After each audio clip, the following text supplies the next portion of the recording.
तो गाइस कैसे हैं आप सब लोग। होमलेस ब्रदरहुड के एपिसोड 04 के साथ हाजिर हो। तो लास्ट एपिसोड के एंड पे हमने देखा था कि जहां पर लिू शैंग जो होता है वो खतरे में होता है क्योंकि दूसरा लड़का जो होता है वो अपनी तलवार के साथ उन दोनों में से एक का सर काटने वाला है और वो लिू शैंग का होता है। तो वो लिू शैंग का सर काटने के लिए जब आगे बढ़ता है, दूसरी तरफ से हमारा जूहान बड़ी तेजी के साथ आगे बढ़ता है और उसे कहता है कि मैं ऐसा तुम्हें नहीं करने दे सकता, तुम मेरे ब्रदर का सर नहीं काट सकते। और जैसे वो उसकी तरफ आगे बढ़ता है तो वो पागल लड़का कहता है मुझे लगता है कि वो तुम हो जो अपना सर कटवाना चाहते हो, तो फिर ठीक है मैं यहाँ पर तुम्हें मारने वाला हूँ। लेकिन जैसे वो उसकी तरफ आगे लगता है तो लिू शैंग ने उसकी तलवार को दोनों हाथों से पकड़ लिया होता है। वो उसकी तलवार को पकड़ने के बाद से बड़ी मजबूती के साथ जकड़ लेता है, जिससे वो पागल लड़का जो होता है वो अपनी तलवार को पीछे नहीं खींच पाता। वो उसे कहता है कि ओए तुम क्या कर रहे हो, मेरी तलवार को छोड़ो। और साथ ही वो चिल्लाकर उसे कहता है बेवकूफ कहीं कि मेरी तलवार को छोड़ो। लेकिन जैसे वहां पर तलवार को छुड़वाने की कोशिश कर रहा था, इतनी देर में हमारा जूहान वहां पर पहुंच जाता है और अपनी तलवार को उसके ऊपर स्टैब करता है, जिसकी वजह से वो तलवार जो होती है उस लड़के के हाथ के अंदर दंस जाती है। तो एक तरफ से तलवार उसके हाथ के अंदर दंसी होती है और दूसरी तरफ से हमारे लिू शैंग ने उसकी तलवार पकड़ ली होती है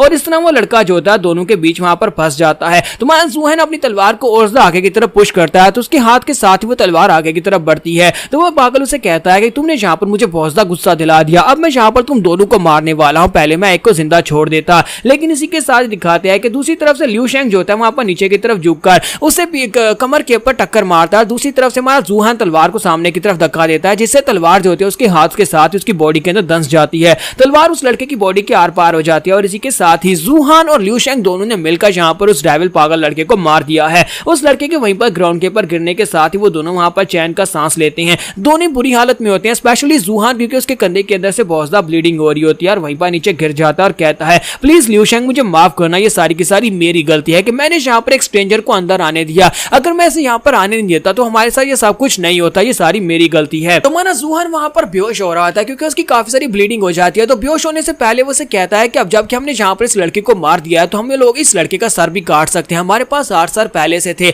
एक जी अपने साथ बैग में लेकर आओ और हम लोग इसका सर भी काट सकते हैं और यहाँ पर पूरे 10 सर हो जाएंगे और इस तरह तुम यहाँ पर इस ट्रायल को पास कर जाओगे, प्लीज यहाँ पर से चले जाओ, मैं तो वैसे भी यहाँ पर मरने वाला हूँ। और साथ ही वहां पर बेहोश हो जाता है। उसके बेहोश होने के बाद लिू शैंग जो होता है वहां पर जितने सर होते हैं उन सभी को इकट्ठा करता है, उन सभी को 10 सर लाइन में इकट्ठे करता है और उसके बाद उसके पास से बैल निकालता है। वो जूहान की बैल निकालता है और उसकी बैल को निकालने के बाद वहां पर कहता है जूहान मैं उम्मीद करता हूं कि तुम यहाँ पर एक बहुत ही अच्छी जिंदगी जियोगे और 5 साल के बाद जब तुम आजाद हो जाओगे उसके बाद जाकर तुम उस लड़की को भी ढूंढ लोगे और उसके साथ अपना घर बसाओगे। भाई यहाँ पर एक बहुत ही अच्छी जिंदगी जीना। और इसी के साथ ही वो उसकी बैल को बजा देता है। जैसे वो उसकी बैल को बजाता है और इसी के साथ ही वो कहता है अब मैं यहाँ पर से जा रहा हूँ जूहान, उम्मीद करता हूँ कि तुम एक बहुत ही स्ट्रॉन्ग इंसान बनोगे, इस ट्रायल के बाद से तुम ऐसा बिल्कुल भी नहीं रहोगे जैसे तुम आज थे, क्योंकि आज यहाँ पर तुम्हारी गलती की वजह से हम दोनों मरते मरते बचे हैं, क्योंकि ये जो कंपटीशन है वो बहुत ज्यादा जालिम है और तुम्हारे जैसे इंसान के लिए ये कंपटीशन नहीं है, इसलिए तुम्हें इस कंपटीशन को पास करना होगा। और इसी के साथ लिू शैंग उसे वहीं पर छोड़कर चला जाता है। अब ये थी असली की ब्रदरहुड, वो वहां पर उसके लिए अपना सैक्रिफाइस देकर चला गया।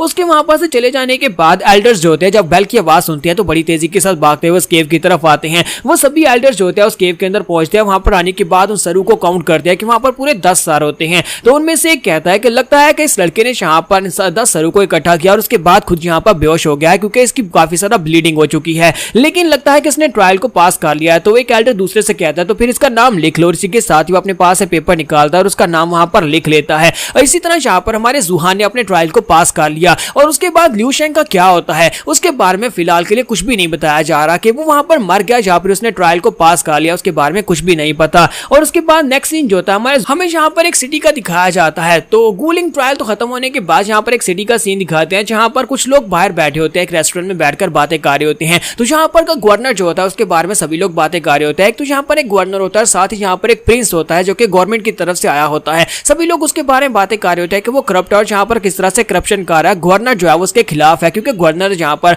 उसके खिलाफ रिपोर्ट भी की थी, हाई राब्स को और एम्परर को इस बारे में शिकायत की थी कि वो यहाँ पर करप्शन कर रहा है। पर एक लड़की लड़का जो होता है वो दोनों यहाँ पर इस बारे में बातें कर रहे होते हैं। गवर्नर के ऑफिस के बाहर वहां पर काफी सारे गार्ड्स खड़े होते हैं। वो लोग वहां पर अपनी ड्यूटी दे रहे होते हैं और कहते हैं कि हम लोग किसी को भी अंदर आने नहीं देंगे। सभी गार्ड से उनका लीडर कहता है किसी को भी यहाँ पर अंदर मत आने देना, तुम सभी लोग यहाँ पर चौकन्ने रहना। लेकिन अंदर पहले यहाँ पर हमारा एक असैसिन पहुंच चुका था। जो असैसिन वहां पर अंदर होता है वो हमारा जूहान होता है। तो जूहान उस गवर्नर से कहता है कि चलो जल्दी से यहाँ पर बात करना स्टार्ट करो, आए तुमने ये सब कुछ क्यों किया था। जो होता है वो हमारे जूहान को गलत समझ रहा होता है। उसे लगता है कि शायद यहाँ पर ऑफिशियल्स की तरफ से कोई बंदा उसे मारने के लिए आया है क्योंकि उसने यहाँ पर उस प्रिंस के खिलाफ करप्शन की जो डॉक्यूमेंट्स थे वो प्रिंस के पास एम्परर के पास भिजवा दिए थे। इसी वजह से प्रिंस उसे मरवाना चाहता है। जबकि हमारा जूहान उसे कहता है कि ये एक बहुत ही टफ टफ टास्क है, इसलिए हमें यहाँ पर जो कुछ भी करना होगा हम लोग करेंगे। और उसके दो साथी वहां पर होते हैं, एक साथी ने उसके बच्चे को पकड़ रखा था और एक साथी ने उसकी बीवी को पकड़ रखा होता है। तो बच्चे वाला जो होता है वो उसके कंधे के अंदर अपनी तलवार धंसा रहा होता है, जबकि उसकी बीवी वाला जो होता है उसके कपड़े फाड़ रहा होता है। तो वो उनसे कहता है कि प्लीज ऐसा मत करो, जबकि जूहान उसे कहता है हम लोग यहाँ पर शूरा क्लैन की तरफ से आए और शूरा क्लैन की पॉलिसी यह है कि हम लोग पूरी की पूरी ब्लड लाइन को मिटा देते हैं ताकि कोई बदला लेने वाला पीछे ना बचे। इसलिए जल्दी से जल्दी यहाँ पर सच बताना स्टार्ट करो कि तुमने वो डॉक्यूमेंट्स क्यों जमा करवाए थे।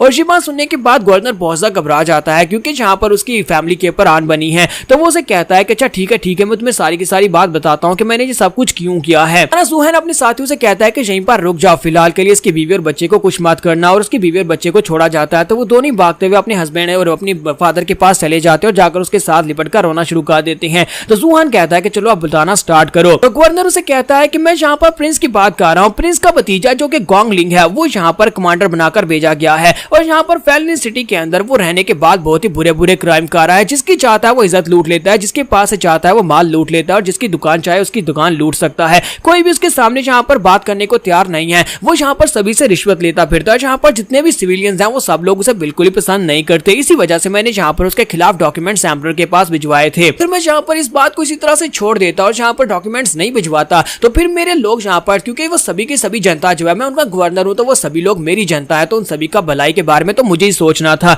इसी वजह से मैंने यहाँ पर ये सब कुछ किया। और साथ ही वो उसे कहता है कि तुम यहाँ पर मुझे मारने के लिए आए तो मुझे मार सकते हो, लेकिन प्लीज मेरी बीवी और बच्चे को छोड़ दो। साथ ही वो अपनी बीवी से कहता है हनी प्लीज मुझे माफ कर देना, मेरी वजह से यहाँ पर तुम भी खतरे में हो। तो वो कहती है कोई बात नहीं मेरे हस्बैंड, मैं यहाँ पर इस बात से बहुत ज्यादा खुश हूँ कि मेरा हस्बैंड यहाँ पर एक अच्छा काम कर रहा है और यहाँ पर मरते वक्त भी उसने एक अच्छा काम किया है। जबकि उसका बेटा वहाँ पर रो रहा था और उसे कहता है डैड मुझे बहुत ज्यादा डर लग रहा है कि हमारा जूहान वहाँ पर उसे पीछे की तरफ मुड़ता और कहता है तो फिर ठीक है अब यहाँ पर सबको रियलिटी बनाते हैं, हमें सच्चाई पता चल चुकी है और हम लोग अपने मिशन को पूरा करेंगे, तुम तीनों को मरना होगा। साथ ही हमारा जूहान अपने साथियों से कहता है कि मार डालो और उसके साथी जो होते हैं बड़ी तेजी के साथ आगे बढ़ते हैं और अपनी तलवारें घुमाकर अटैक करते हैं। जैसे वहां पर अपनी तलवारें घुमाकर अटैक करते हैं वहां पर काफी सारा ब्लड बहता हुआ दिखाई देता है, लेकिन असल में वो ब्लड जो होता है वहां पर उन तीनों का नहीं होता बल्कि वो ब्लड उसके साथियों का होता है, क्योंकि हमारा जूहान खुद ही पीछे की तरफ घूमता अपनी तलवार के साथ अपने दोनों साथियों की गर्दनें काट देता है, वो उन दोनों को मार डालता है। इस बात से गवर्नर भी काफी ज्यादा हैरान हो जाता है और कहता है सर ये तुमने क्या किया। तुम्हारा जूहान उसे कहता है कि तुम्हें क्या लगता है कि तुम यहाँ पर प्रिंस के भतीजे के खिलाफ कुछ कर पाओगे, तुम्हारे जैसा एक छोटा मोटा गवर्नर उसका कुछ भी नहीं उखाड़ पाएगा, यहाँ तक कि